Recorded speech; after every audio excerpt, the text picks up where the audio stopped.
В этом году Чувашия отметит столетие образования автономии. Подготовку к знаковому событию глава региона держит под личным контролем. Одной из основных площадок празднования Дня Республики в этом году наряду с Чебоксарами станет Красночитайский район. Уже сейчас там активно готовятся к большому празднику, гостей ожидают со всей России.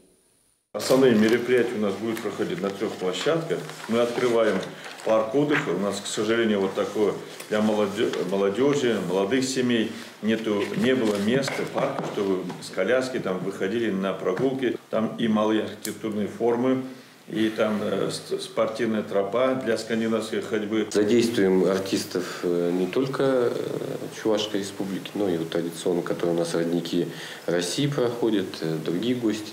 Мы максимально постараемся площадки Красночитайского района задействовать. Глава Чувашии подчеркнул, что празднование юбилея – хороший повод еще раз вспомнить и отметить заслуги перед республикой известных людей, рассказать о них молодому поколению.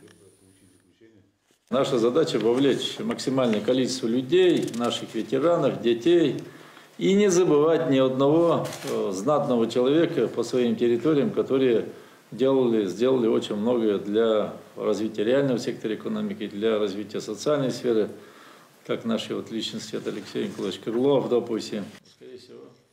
Михаил Игнатьев также отметил, что все запланированные объекты в муниципалитетах должны быть сданы в срок. Это реконструкция Красной площади, Московской набережной, а также других общественных пространств и социальных объектов, открытие которых намечено ко Дню Республики. Добавлю, что столетие чувашской автономии в некоторых регионах начали отмечать еще в прошлом году.